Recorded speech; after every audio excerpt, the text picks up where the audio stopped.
We celebrate today the feast of the conversion of Saint Paul.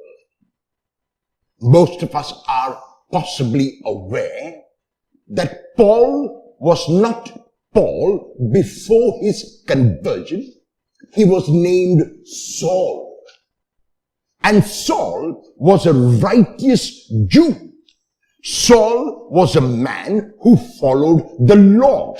Saul was a man who kept the commandments. Saul was a man who could not be faulted, a man who lived exactly not only by the law, but by the letter of the law. And because he noticed a group called people of the way, he noticed a group called followers of Christ, that Saul decided that that was not the way. It could not be the way, because in that way, love took precedence over law. In that way, people were allowed freedom that he had never experienced. And so Saul began to look at that way as a challenge. Saul began to look at that way as in a contrast with his, and so began persecuting the followers of the way. In two accounts in the Acts of the Apostles, chapter 9 and chapter 22, we are given an experience of the conversion of Paul. Paul was on his way to Damascus. He was on his horse. And the reason why he was going to Damascus was because he had letters in order to persecute Christians. He had the backing of the authorities of religion.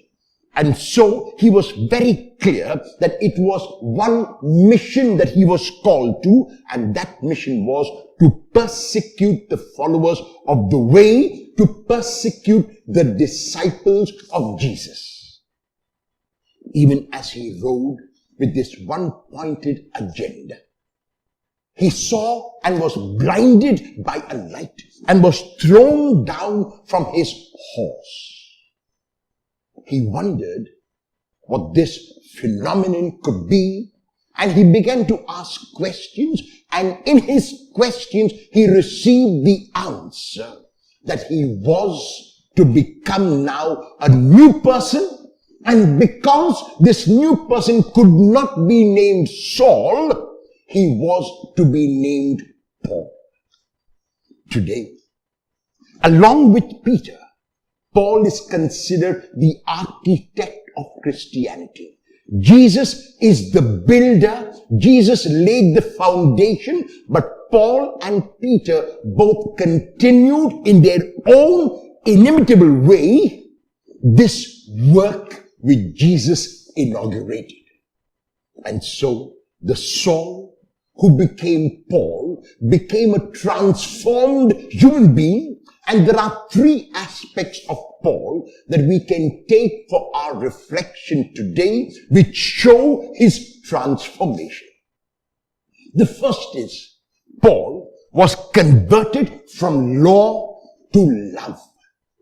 A man who was really keeping the letter of the law. A man who was faithful to every single commandment. A man who never disobeyed any of the commandments now became a man for whom love was above the law, love was above the commandments, and like Jesus before him was able to summarize the commandments of the 10 into one, which is loving God by loving neighbor. In all of his letters, Paul speaks of this love of God which he experienced. In Romans chapter 8, verses 31 to 37, he extols a God whose love knows no bounds. He extols a God who is unconditionally and magnanimously loving. He extols a God who keeps no record of wrongs. In his first letter to the Corinthians, chapter 13, verses 4 to 8, Paul gives a very beautiful treatise on love when he says that love is patient, love is kind, love keeps no record of wrongs, love is not irritable, love is not boastful, and in a sense, you might say, he was describing himself after his conversion. And so, the first aspect that each one of us can reflect on about this transformation of Paul is from Saul to Paul and from law to love. The second aspect is what we call inclusivity as opposed to exclusivity. Paul regarded himself as a Pharisee.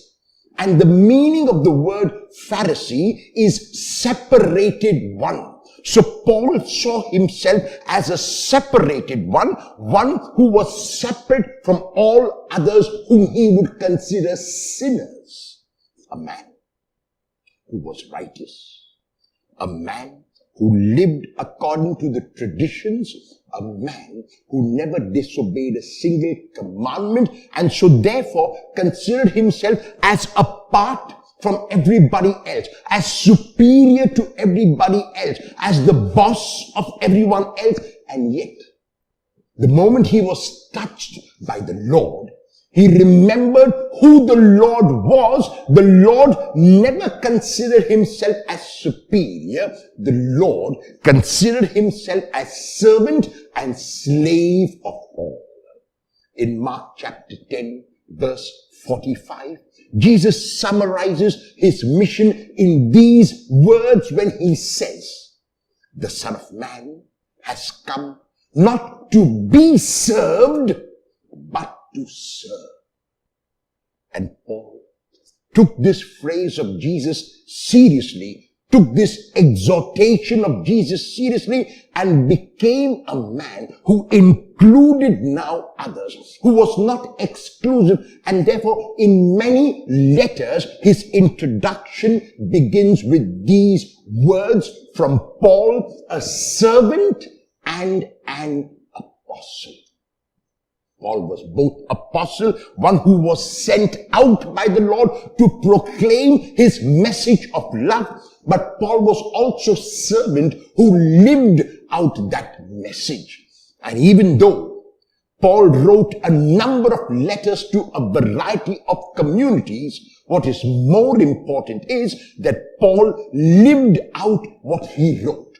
Paul could be so bold as to speak of his gospel because he knew that the gospel that he proclaimed was a gospel received from the Lord himself, and that gospel had only one point which Paul took on himself, the summarizing of the 10 commandments into one, of treating everyone as a brother or a sister. And that is why he can say, there is no Jew or Greek, there is no male or female, but all of us are one because we are one in the Lord.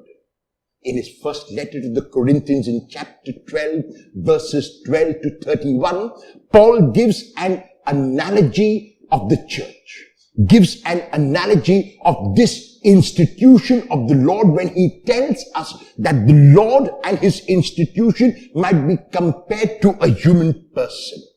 And the Lord is the head. And every one of us is a part of the body. There is no exclusivism. We are one composite whole. The whole of humanity, no matter of what caste, no matter of what creed, no matter of what religion, is moving towards this inclusivity, is moving towards this goal for which God destined us. Because God was in Jesus reconciling the world to himself. And the third aspect that we can take for our reflection today, which is also very relevant in our times, is that Paul became, you might say, an ecologist. A number of his metaphors are metaphors from nature. When he speaks about seeds, when he speaks about trees, when he compares the seed and the tree to the human person, Paul is asking us to be aware of the situation in our world at this time. Every one of us knows that we are living in a world which is slowly being destroyed. Natural resources which the Lord has given us in such abundance like water are being indiscriminately wasted, so much so that we do not know what the future is going to be, that we do not know how we are going to leave this world for the future generations. And Paul says in Corinthians that the Lord was reconciling the world, not only human beings, but the Lord was reconciling nature as well. And so therefore, in celebration of the feast of the conversion of Paul, let us remember these 3 points which we take for our own reflection.